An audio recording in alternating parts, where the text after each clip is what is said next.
नमस्कार दोस्तों, आज का जो वीडियो है उसमें मैं आपको रियोस्टेट की वर्किंग दिखाऊंगा। और जो रियोस्टेट है उसे हम वेरिएबल रेजिस्टर भी बोलते हैं और इसको आप फिक्स्ड रेजिस्टर की तरह भी यूज़ कर सकते हैं। इसे हम जोकी बोलते हैं, जिसको आप लेफ़्ट और राइट स्लाइड कर सकते हैं और रेजिस्टेंस चेंज कर सकते हैं। इसके 3 टर्मिनल्स होते हैं, ए, बी और सी। अगर आपने टर्मिनल ए और बी कनेक्ट किया है तो ये फिक्स्ड रेजिस्टर की तरह बिहेव करेगा और आप देख सकते हैं कि इसका जो रेजिस्टेंस है पूरा का पूरा वो 800 ओम है। यानी कि अगर आपको टर्मिनल ए बी अगर आपने बैटरी से कनेक्ट किया है तो 800 ओम्स जितना रेजिस्टेंस ये ऑफर करेगा। लेकिन अगर आपने ए और सी टर्मिनल कनेक्ट किया है बैटरी के अक्रॉस तो ही ये जोकी का काम आएगा और लेफ़्ट राइट आप इसको स्लाइड करके करंट बढ़ा या घटा सकते हैं। ये एक्सपेरिमेंट के लिए हमने ए मीटर भी लिया हुआ है। आप देख सकते हैं कि ये 1 एम्पियर तक का करंट मेजर कर सकता है। ये जो है वो बैटरी एलिमिनेटर है जिसको हमने एसी मेंस के साथ कनेक्ट कर रखा है।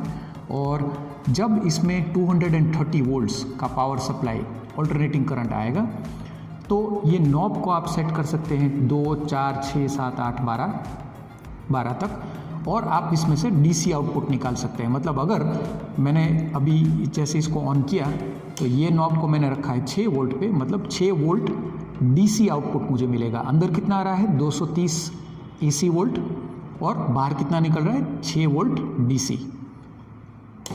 और हमें यहाँ पे थोड़े कनेक्टिंग वायर्स भी चाहिए होंगे, तो कनेक्टिंग वायर्स के लिए मैंने आगे 2 क्रोकोडाइल पिन्स भी लगा रखी है जिससे कनेक्शन एकदम फास्ट हो जाए।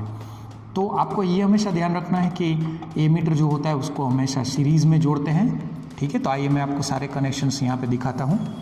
और एक बात और कि बैटरी का जो पॉजिटिव होता है उसे आपको हमेशा ए मीटर के पॉजिटिव से कनेक्ट करना है इस तरीके से।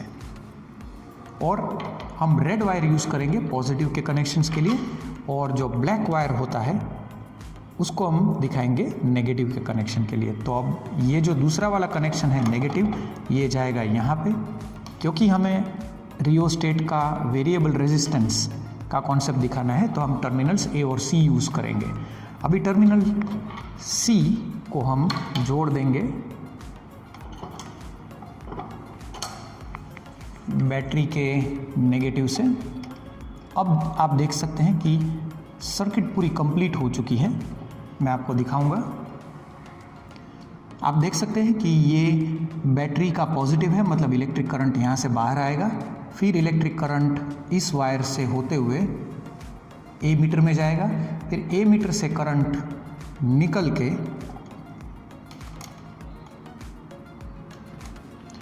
ए मीटर से करंट निकल के ऐसे इसमें अंदर जाएगा, फिर इतने टर्न्स में से पास होके जोकी से बाहर निकलता हुआ ये करंट वापस से बैटरी के नेगेटिव में चला जाएगा। तो ये पूरी हमारी सर्किट कंप्लीट हो चुकी है। तो आइए अब हम एक्सपेरिमेंट शुरू करते हैं। अब यहाँ पे आउटपुट वोल्टेज 6 वोल्ट आ रहा है। तो आप देख सकते हैं कि थोड़ा बहुत करंट जो है वो बैटरी से निकल रहा है। और अगर मैंने इसको जोकी को राइट हैंड साइड स्लाइड किया तो आप देख सकते हैं जो करंट है वो और भी घट रहा है, ठीक है। क्योंकि यहाँ से जो करंट आ रहा है बैटरी में से उसको ज़्यादातर तार के टर्न्स में से घूम के जाना पड़ रहा है, और हम जानते हैं कि रेजिस्टेंस जो होता है वो तार की लंबाई के साथ इंक्रीज़ होता है। तो अगर मैंने इसको ऐसे स्लाइड किया तो जो करंट है उसको कम टर्न से पास होकर बाहर निकलना पड़ रहा है, तो रेजिस्टेंस घट रहा है, वोल्टेज सेम है तो करंट बढ़ेगा। आप यहाँ पे देख सकते हैं कि करंट की वैल्यू धीरे धीरे बढ़ रही है और 0.6 एम्पियर 8 एम्पियर तक जा रही है। यानी कि अभी रेजिस्टेंस सबसे कम है क्योंकि करंट को बहुत ही कम तारों में से गुजर के जाना पड़ रहा है। लेकिन अगर मैं इसको ऐसे स्लाइड करूं तो करंट को ज़्यादा टर्न्स में से पास होना पड़ेगा, यानी कि लेंथ ऑफ द कंडक्टर बढ़ेगी तो रेजिस्टेंस भी बढ़ेगा और करंट की वैल्यू घटेगी। आप यहाँ पे ओम्स लॉ भी यूज़ कर सकते हैं, V = IR। V कांस्टेंट है तो अगर आपने R बढ़ाया तो I की वैल्यू घटेगी। तो इस तरीके से आप रियोस्टेट का डेमोन्स्ट्रेशन इससे इजीली समझ सकते हैं। ये देखिए करंट घटा और इस साइड स्लाइड करने पे जो करंट की वैल्यू होती है वो बढ़ रही है। आप देख सकते हैं ऐसे, ये देखिए करंट बढ़ा।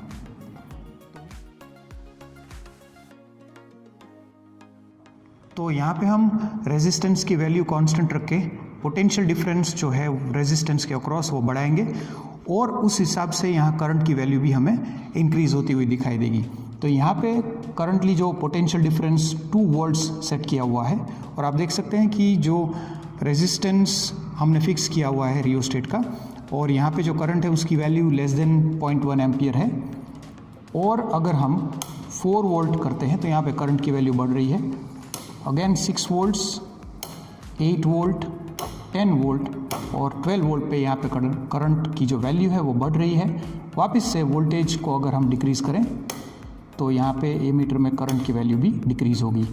यह है हमारा ओम्स लॉ। यहाँ पे V is equal to I R, उसमें हम R की वैल्यू फिक्स रख रहे हैं।